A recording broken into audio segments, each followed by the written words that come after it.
হাই বন্ধুসকল, আপোনালোকক গ্ৰ' নলেজ অসমীয়াত এখন নতুন বুক চামাৰিলৈ স্বাগতম। আজি আমি কথা পাতিবলৈ গৈ আছোঁ এখন ইণ্টাৰেষ্টিং বুক দ্য ফিউচাৰ ইউৰ বিষয়ে, যাক লিখিছে ব্ৰেইন ডেভিড জনছনে। এই কিতাপখনে আমাক ভৱিষ্যতক বুজি পাব আৰু নিজৰ কাৰণে সুন্দৰ বনোৱাৰ পদ্ধতিৰ বিষয়ে কয়। সচৰাচৰ আমি ভৱিষ্যতৰ বিষয়ে ভাবোঁ, কিন্তু হয়তো আমি ভয় খাওঁ বা আমি এনেকৈ ভাবোঁ যে ই আমাৰ হাতত নাই। কিন্তু এই কিতাপখনে আমাক এইটো শিকায় যে ভৱিষ্যতৰ বিষয়ে কেৱল ভাবিব বা কেৱল তাৰ কাৰণে অপেক্ষা কৰি থকাৰ প্ৰয়োজন নাই। আমি ইয়াক নিজে সুন্দৰভাৱে বনাবও পাৰোঁ। এই কিতাপখনত পোনপ্ৰথমে এইটো বুজোৱা হৈছে যে ভৱিষ্যত কোনো এনেকুৱা বস্তু নহয় যে ই তৎক্ষণাত আমাৰ সন্মুখত আহি যাব। ই আমাৰ বৰ্তমানৰ সৰু সৰু অভ্যাস, সিদ্ধান্ত আৰু ভবা চিন্তা কৰি বনোৱা প্লেনিঙৰ ফল হয়। উদাহৰণস্বৰূপে, যদি কোনো ব্যক্তি ফিজিকেলি ফিট থাকিব বিচাৰে, তেন্তে তেওঁ এইটো সিদ্ধান্ত এতিয়াৰ পৰাই ল'ব লাগিব যে তেওঁ কি খাব, কিমান এক্সাৰচাইজ কৰিব আৰু নিজৰ ডেইলি ৰুটিনক কিদৰে ভাল কৰিব। এনেকুৱা নহয় যে 10 বছৰ পিছত হঠাৎ ফিট আৰু তন্দুৰস্ত হৈ উঠিব। এইবোৰ সকলো লাহে লাহে হোৱা প্ৰচেছ হয়। এতিয়া প্ৰশ্ন এইটো যে আমি ভৱিষ্যতক কিদৰে ভাল কৰি তুলিব পাৰোঁ। লেখকে কৈছে যে ইয়াৰ কাৰণে আমি ফিউচাৰ কাষ্টিং কৰিব লাগিব, অৰ্থাৎ আমি এইটো ভাবিব লাগিব যে আমি আহিবলগীয়া 5, 10 অথবা 20 বছৰ পিছত ক'ত আৰু কিদৰে উপনীত হ'ম। ই এক ধৰণৰ কল্পনা কৰাৰ প্ৰক্ৰিয়া হয়, কিন্তু এই প্ৰক্ৰিয়া কেৱল সপোন দেখাতে সীমিত থাকিব নালাগে। আমি এইটো চাব লাগিব যে আমাক ভৱিষ্যতে কোনবোৰ বস্তুৰ প্ৰয়োজন হ'ব, আমি কোনবোৰ বাধাৰ সন্মুখীন হ'ব লাগিব আৰু সেই বাধাবোৰ পাৰ কৰিবৰ বাবে আমি আজি কি ষ্টেপ উঠোৱাটো প্ৰয়োজনীয়। লেখকে এইটো কৈছে যে আমি ভৱিষ্যতক প্লেন কৰিবৰ বাবে ফিউচাৰ ইউ ফ্ৰেমৱৰ্কৰ ব্যৱহাৰ কৰিব পাৰোঁ। ইয়াত 4টা মূল ষ্টেপ থাকে: চিনাক্ত কৰা, প্লেন বনোৱা, প্ৰস্তুত কৰা আৰু কাৰ্যকাৰী কৰা। ফাৰ্ষ্ট ষ্টেপ, চিনাক্ত কৰা।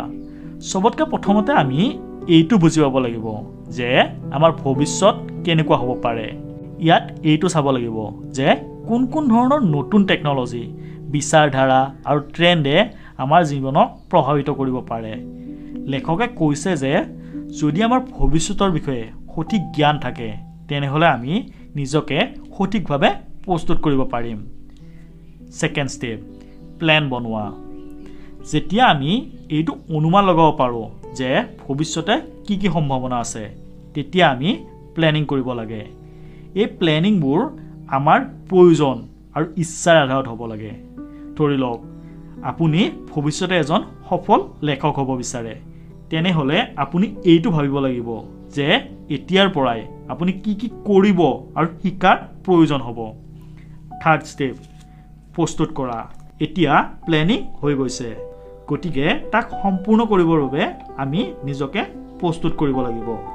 ইয়াৰ অৰ্থ হ'ল যে আমি নতুন স্কিল শিকিব লাগিব, নিজৰ অভ্যাসক সলনি কৰিব লাগিব আৰু লাহে লাহে সেই ষ্টেপবোৰত কাম কৰিব লাগিব, যিয়ে আমাক আমাৰ লক্ষ্যৰ ওচৰলৈ লৈ যাব পাৰে। ফ'ৰ্থ ষ্টেপ, কাৰ্যকাৰী কৰা। প্লেন বনোৱা আৰু প্ৰস্তুত হোৱাৰ পিছত চবতকৈ প্ৰয়োজনীয় কামটো হ'ল কাৰ্যকাৰী কৰা, অৰ্থাৎ একশ্যন লোৱা। সচৰাচৰ মানুহে প্লেনটো বনাই লয়, কিন্তু তাক সঠিক ৰূপত ইমপ্লিমেণ্ট কৰিব নোৱাৰে। লেখকে কয় যে এটা সৰু ষ্টেপেও আমাক ভৱিষ্যতৰ সফলতাৰ ওচৰলৈ লৈ যাব পাৰে। সেয়েহে এইটো প্ৰয়োজনীয় যে আমি কোনো পলম নকৰাকৈ আমাৰ প্লেনৰ ওপৰত কাম আৰম্ভ কৰাটো। এতিয়া প্ৰশ্ন এইটো আহে যে কি এই সকলোবোৰ ইমান সহজ হয়? একদমেই নহয়। এই যাত্ৰাত বহুতো বাধা আহিব। বহুত বাৰটো এনেকুৱা লাগিব যে সকলো ভুল হৈ আছে। কিন্তু এই কিতাপখনত এটা বহুত ইম্পৰ্টেণ্ট কথা কোৱা হৈছে যে ভৱিষ্যত নিশ্চিত নহয়, আমি ইয়াক নিজে বনাওঁ। অৰ্থাৎ আজি যদি কিবা ঠিক হোৱা নাই, ইয়াৰ অৰ্থ এইটো নহয় যে আগলৈও এনেকুৱাই হ'ব। আমি মাত্ৰ কণ্টিনিউৱাছলি নিজৰ লক্ষ্যৰ ফালে আগবাঢ়ি যাই থাকিব লাগে। লেখকে আমাক এইটো বুজায় যে ভৱিষ্যতটো বনাবৰ কাৰণে কেৱল ব্যক্তিগত স্তৰতে নহয়, সামূহিক ৰূপতো কাম কৰাৰ প্ৰয়োজন। সমাজ, টেকন'লজি আৰু বিজ্ঞানৰ পৰিৱৰ্তনক বুজি আমি এনেকুৱা ধৰণৰ ভৱিষ্যত গঢ়িব পাৰোঁ যি কেৱল আমাৰ কাৰণেই নহয়, সমগ্ৰ পৃথিৱীৰ কাৰণে ভাল হয়। এই কিতাপখনৰ চবতকৈ ভাল লগা দিশ এইটো যে ই ভয়ৰ সৃষ্টি নকৰে, বৰঞ্চ আমাক প্ৰেৰণা দিয়ে যাতে আমি আমাৰ ভৱিষ্যতক নিজৰ নিয়ন্ত্ৰণত ৰাখোঁ। ই আমাক এইটো ভাবিবলৈ বাধ্য কৰায় যে আমাৰ আজিৰ অভ্যাস, সিদ্ধান্ত আৰু কষ্টই আমাৰ আহিবলগীয়া কালিক কেনেকুৱা কৰি তুলিব। যদি আপুনি এই কিতাপখন পঢ়ে তেনেহ'লে আপুনি এটা নতুন চিন্তাধাৰা পাব। আপুনি ভৱিষ্যতক লৈ বেছি সজাগ হৈ পৰিব আৰু আপুনি এইটো অনুভৱ কৰিব পাৰিব যে আপোনাৰ আহিবলগীয়া কালি আপোনাৰ হাতত আছে। সেয়েহে যদিহে আপুনিও আপোনাৰ আহিবলগীয়া ভৱিষ্যতক সুন্দৰ কৰিব বিচাৰে তেনেহ'লে সৰু সৰু ষ্টেপ উঠাবলৈ আৰম্ভ কৰক। এইখন কিতাপৰ সকলোতকৈ ডাঙৰ উপদেশ হয়। ভৱিষ্যত আপোনাৰ, ইয়াক আপুনি নিজেই বনাওক। এই কিতাপখনৰ আৰু এটা ইম্পৰ্টেণ্ট কথা এইটো যে আমাক কেৱল ভৱিষ্যতৰ বিষয়ে ভাবিবলৈ নকয়, বৰঞ্চ আমাক এক পজিটিভ মাইণ্ডছেট গ্ৰহণ কৰাৰ উপদেশ দিয়ে। লেখকে ভাবে যে যদি আমি আমাৰ ভৱিষ্যতৰ বিষয়ে ভাবি ভয় কৰি থাকোঁ বা সদায় নেগেটিভ ভাবি থাকোঁ তেতিয়া আমি নিজে আমাৰ সফলতাৰ ৰাস্তাত বাধা হৈ পৰিম। সেয়েহে এইটো প্ৰয়োজনীয় যে আমি আমাৰ ভৱিষ্যতক এক অপৰচুনিটি হিচাপে চাওঁ, না এক সমস্যা ৰূপে। বহুতবাৰ আমি ভাবোঁ যে টেকন'লজি, সমাজ বা আৰ্থিক পৰিৱৰ্তন আমাৰ নিয়ন্ত্ৰণৰ বাহিৰত হয়। কিন্তু ব্ৰেইন ডেভিড জনছনে কয় যে যদি আমি এই পৰিৱৰ্তনবোৰক বুজি তাৰ সৈতে আগবাঢ়োঁ তেনেহ'লে আমি তাৰ সুযোগ ল'ব পাৰোঁ। উদাহৰণস্বৰূপে কিছু বছৰ আগলৈ মানুহে অনলাইন কাম কৰাৰ বিষয়ে বহুতে কমে ভাবিছিল, কিন্তু আজিৰ ডিজিটেল পৃথিৱীয়ে বহুতো নতুন কেৰিয়াৰ অপশ্যন খুলি দিছে, যিবোৰ মানুহে এই পৰিৱৰ্তনক বুজি পালে আৰু সময়মতে নিজকে আপডেট কৰিলে তেওঁলোক আজি বহুত আগবাঢ়ি গ'ল। ফিউচাৰ ইউ কিতাপখনে এইটো কয় যে ভৱিষ্যতক লৈ কেৱল চিন্তা কৰিলেই বা প্লেন বনালেই একো নহ'ব। আমি সৰু সৰু কিন্তু সদায় কষ্ট কৰিব লাগিব, অৰ্থাৎ কনচিষ্টেণ্টলি এফৰ্ট দিব লাগিব। লেখকে এইটোৰ ওপৰত জোৰ দিয়ে যে আমি যেতিয়া যিকোনো লক্ষ্যৰ ফালে আগবাঢ়োঁ তেতিয়া প্ৰথমতে ৰাস্তাবোৰ অসম্ভৱ যেন লাগে, কিন্তু যেতিয়া আমি কনচিষ্টেণ্টলি কাম কৰিব আৰম্ভ কৰোঁ তেতিয়া লাহে লাহে বস্তুবোৰ সহজ হ'বলৈ আৰম্ভ কৰে। ধৰা হ'ল আপুনি কিবা নতুন ভাষা শিকিব বিচাৰিছে। যদি আপুনি সদায় 10 মিনিটো সেই ভাষাৰ অভ্যাস কৰে তেন্তে কেইমাহমানৰ ভিতৰত সেই ভাষাটো আপুনি এক ভাল জ্ঞান ল'বলৈ সক্ষম হ'ব। কিন্তু আপুনি যদি ভাবি থাকে যে মই এদিন এই ভাষাটো শিকিম, তেতিয়া দেখিব যে সেই এদিন কেতিয়াও নাহে। ইয়াৰ উপৰিও কিতাপখনে এইটোও শিকায় যে আমি আমাৰ নিজৰ পৰিচয় অৰ্থাৎ ছেল্ফ আইডেণ্টিটিক বুজি পাব লাগে। এনেকুৱা দেখা যায় যে বহুবাৰ মানুহে কোনো নভবা নিচিন্তাকৈ বেলেগে দেখুওৱা ৰাস্তাত যাব আৰম্ভ কৰে, কিন্তু ভৱিষ্যতক সুন্দৰ বনাবৰ কাৰণে পোনপ্ৰথমে এইটো জনাটো প্ৰয়োজন যে আমাক কি লাগে। প্ৰতিজন ব্যক্তিৰে ইণ্টাৰেষ্ট আৰু ক্ষমতা বেলেগ বেলেগ হয়।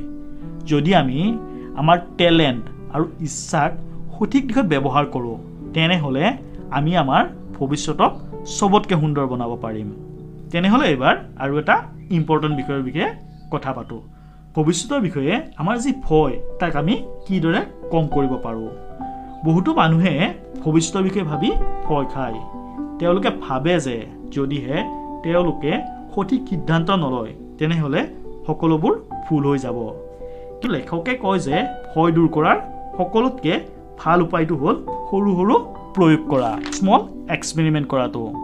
যদি আপুনি নাজানে যে কিবা এটা নতুন কাম আপোনাৰ বাবে সঠিক হ'বনে নহয় তেনেহ'লে প্ৰথমে আপুনি তাক সৰু স্কেলত কৰি চাব পাৰে। যেনে যদি আপুনি কিবা নতুন বিজনেছ আৰম্ভ কৰিব বিচাৰে তেনেহ'লে তাক প্ৰথমতে পাৰ্ট টাইম আৰম্ভ কৰক যদিহে ই ভালদৰে চলিব আৰম্ভ কৰে তেনেহ'লে আপুনি ইয়াক ফুল টাইম বনাব পাৰে ইয়াৰ উপৰিও লেখকে এইটোও কয় যে আমি ফেইলাৰ অৰ্থাৎ অসফলতাৰ পৰা ভয় খাব নালাগে বহুতবাৰ আমি কিবা নতুন ষ্টেপ উঠোৱাৰ আগতে এইটো ভাবি লওঁ যে যদি আমি অসফল হওঁ তেন্তে কি হ'ব কিন্তু সঁচাটো এইটো যে প্ৰতিটো অসফলতাই আমাক কিবা নহওক কিবা শিকাই যায় আৰু আমাক নেক্সট ষ্টেপৰ কাৰণে প্ৰস্তুত কৰে বহুত সফল ব্যক্তিসকলো বহুতবাৰ অসফল হৈছে কিন্তু তেওঁলোকে কেতিয়াও হাৰ মনা নাছিল সেয়েহে ভৱিষ্যতলৈ সবতকৈ প্ৰয়োজনীয় কথাটো হ'ল চেষ্টা কৰি থকা আৰু তাৰ পৰা শিকি থকা এই কিতাপখনত সম্ভাৱনা পসিবিলিটিক চিনি পোৱাৰ ওপৰত বহুত গুৰুত্ব দিয়া হৈছে লেখকে কৈছে যে আমাৰ ওচৰে পাজৰে সকলো সময়তে কিছুমান নতুন অপৰচুনিটি থাকে মাত্ৰ আমি তাক চাব আৰু চিনি পাব জানিব লাগে কেতিয়াবা আমি এটা ৰাস্তাতে গৈ থাকো য'ত হয়তো সফলতাই আমাক বেলেগ দিশত অপেক্ষা কৰি থাকে অৱশেষত দ্য ফিউচাৰ কিতাপখনে আমাক এইটো শিকায় যে ভৱিষ্যত আমাৰ হাতত থাকে আৰু আমি ইয়াক নিজে গঢ়িব পাৰোঁ কিন্তু ইয়াৰ কাৰণে আমি এতিয়াৰ পৰাই সঠিক ষ্টেপ উঠাব লাগিব লেখকে কয় যে যদি আমি ভৱিষ্যতক এক সাঁথৰৰ দৰে চাওঁ তেতিয়া আমি ইয়াৰ মাজতে ফচি যাম কিন্তু যদি আমি ইয়াক এক অপৰচুনিটি হিচাপে ভাবোঁ তেনেহ'লে আমি ইয়াক নিজৰ মতে বনাব পাৰোঁ সেয়ে যদিহে আপুনি আপোনাৰ আহিবলগীয়া কালিৰ বিষয়ে ভাবি চিন্তিত হৈ আছে আৰু যদি তাক ভাল কৰিব বিচাৰে তেনেহ'লে এই কিতাপখনত দিয়া উপদেশবোৰ পালন কৰক নিজকে প্ৰশ্ন কৰক মই ভৱিষ্যতত কি কৰিব বিচাৰোঁ মই তাত কিদৰে উপনীত হ'ব পাৰোঁ আৰু তাৰ বাবে মই আজিৰ পৰাই কি চেঞ্জ কৰাটো প্ৰয়োজন যদিহে আপোনাৰ বুক চামাৰিটো ভাল লাগিলে তেনেহ'লে ভিডিঅ'টো লাইক আৰু শ্বেয়াৰ কৰিব নাপাহৰিব লগতে